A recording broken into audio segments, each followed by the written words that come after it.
अख्खं गाव एकीकडं आणि तुमचा एकटा भाऊ एकीकडं. तुमचा भाऊ तुमच्या सोबत असू द्या, तुमच्या सोबत बाकी जगात कोणी नसलं तरी चालेल, तुमचा भाऊ तुमच्या सोबत पाहिजे. टाप नाही कोणाची, टाप. संकट येऊ द्या ना, थोडं संकट येऊ द्या तुमच्यावर. गावातला तुम्ही ज्याचा जवळचा मित्र म्हणतात ना, जवळचा मित्र फोन नाही उचलणार. आर्थिक संकट येऊ द्या तुमच्यावर, तुमचे मित्र असे पाखरासारखे उडून जातील, पाखरासारखे उडून जातील. अरे तुमचे मित्र तेच तुमचे पैसे बघून तुम्हाला चिटकलेत. ज्या दाण्यावर, ज्या कणसावर दाणे आहेत ना, ज्या कणसावर दाणे आहेत ना, त्याच कणसावर पाखरं बसलेली असतात.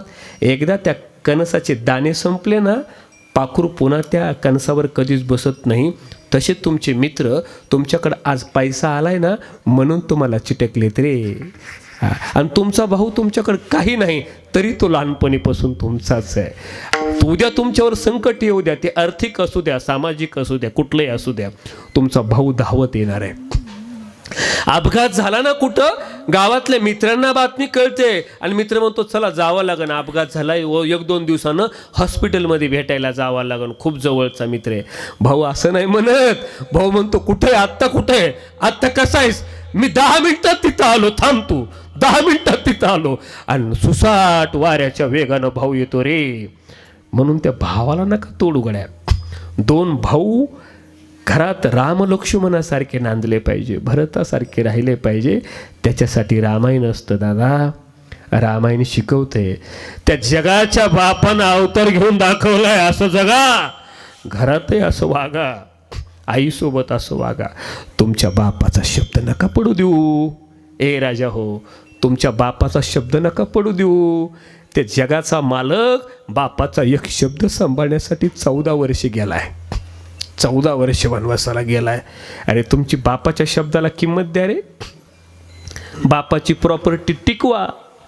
काय शिकवतं शिवचरित्र सुद्धा. शंभूराजे शिकवतात, आबासाहेबांच्या स्वराज्याचं रक्षण करण्यासाठी डोळे गेले तरी चालतील. आबासाहेब शिवबाराजेशनी बोलतायत मनोमन, शेवटच्या वेळेला आज बलिदान मास चालू आहे म्हणून बोलतो. आबासाहेब तुम्ही उभा केलेलं स्वराज्य औरंगाच्या ताब्यात असं नाही देणार म्या. होय आबासाहेब, तो डोळे काढणार आहे म्हणून माझे. उद्या लाल बुंद तापलेल्या सळया माझ्या डोळ्यात जाणार आहेत. पण आबासाहेब, ज्या या डोळ्यांना स्वराज्य पाहिलं, उभं स्वराज्य या डोळ्यानं घडताना पाहिलं, या डोळ्यात एकच स्वराज्य जाऊ देणार नाही आबासाहेब. या डोळ्यानं त्या स्वराज्याचं रक्षण कराल आबासाहेब. आणि मग कोणीतरी हापशाच्या हातामध्ये लालबुंद तापलेल्या सळया द्याव्यात आणि जावं शंभूराजाच्या पुढं. तापलेल्या लालबुंद सळया घेऊन धाडस होत नव्हतं त्याचं शंभूराजाच्या डोळ्यात सळया घालायला. शेवटी त्याच्यावरही उपकार केलेला होता दिलेर खानाच्या तावडीत असताना माझ्या शंभू बाळानं. आणि मग त्याला कळलं, अरे हा तो शंभू आहे, हा तो शंभू आहे ज्यानं माझ्या मुलीच्या लग्नाला मला बंदीखान्यातून सोडवलं होतं आणि मी त्याच्या डोळ्यामध्ये लालबुंद सळया घालू. अरे ज्याच्यामुळं मी माझ्या मुलीचं कन्यादान माझ्या डोळ्यानं पाहू शकलो, मी त्याच्या डोळ्यात लालबुंद सळया घालू. नाही पटलं त्याला. म्हणून त्याच तापलेल्या लालबुंद सळया शंभूराजाच्या डोळ्याच्या जवळ गेल्याच्या नंतर त्यानं उलट्या केल्या आणि स्वतःच्याच पोटात खुपसून घेतल्या. तर आवाज आला. इंद्रायणी नदीमध्ये तो धावत धावत धावत धावत गेला. मग हे नाही का डोळ्यात सळया घालत, दुसऱ्या दिवशी दुसऱ्याच्या हातात लालबुंद सळया, ज्याच्यावर शंभूराजाचा काहीच उपकार नाही असा पाठवला. आणि मग शंभूराजांच्या डोळ्यात त्यानं लालबुंद सळया घातल्या. शंभूराजे पापणी सुद्धा खाली टाकत नव्हते, पापणी सुद्धा. ये ये ये ए औरंग्या, तलवारीच्या टोकावर भाकऱ्या भाजतात मराठे, तुला भाजायला वेळ लागायचा नाही. ये ये ये. अरे डोळे गेले तरी चालतील, स्वराज्याचं रक्षण करतोय हा संभाजी. आबासाहेबांनी कमवलेलं स्वराज्य असं जाऊ देणार नाही. येऊ दे येऊ दे येऊ दे. अंगाचं कातड काढलंय त्याच्या, लालबुंद झालाय. मारुतीरायाची मूर्ती लालबुंद शेंद्रानं फासलेली जशी दिसावी तसे शंभूराजे लालबुंद झालेत. अंगावरनं रक्त रक्त उगवत आहे. डोळ्यामध्ये आता डोळे राहिले नाहीत, खोबरा झाल्या. काळा कुट्ट अंधार आहे, काही दिसत नाही, कुठंच काही दिसत नाही. चिकट पाणी डोळ्यातून येत आहे, चिकट पाणी डोळ्यातून येत आहे. मग भीमाई इंद्राई नदीच्या तीरावरला वारा शंभू बाळाच्या अंगाला झोंबायला लागला आणि शंभू राजाला असं वाटायला लागलं माझे शिवबाराजे आले की काय मला आलिंगन द्यायला, आले की काय.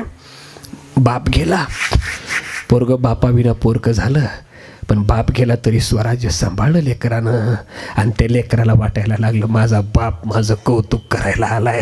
भीमाई इंद्राई नदीच्या तीरावर जखडले, 2 हात बांधलेले, अंगाचं कातडं काढले, डोळे गेले, जीभ काढलीये, अंगाचं कातडं सोललंय आणि तो सोसाट्याचा वारा, गार वारा शंभूराजाच्या अंगाला झोंबायला लागला.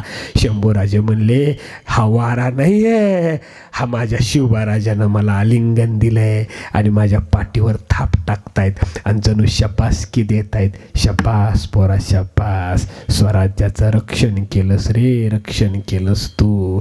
आणि मग जणू शंभूराजानं त्या वाऱ्याच्याच खांद्यावर हात ठेवावा आणि असं वाटावं वाऱ्याच्या खांद्यावर शंभूराजानं मान ठेवावी आणि असं वाटावं जणू शिवबाराजेच्याच खांद्यावर मान ठेवली आहे. आणि म्हणायला लागले शंभूराजे, मनातली मनात म्हणायला लागले आबासाहेब, आबासाहेब हे बघा तुमच्या स्वराज्याचं रक्षण करताना डोळे गेले आमचे, पण आम्ही स्वराज्य नाही जाऊ दिलं. हे बघा, हे बघा आमच्या अंगाचं कातडं गेलंय, हे बघा ना, बघा, पण आम्ही स्वराज्य नाही दिलं कोणाला.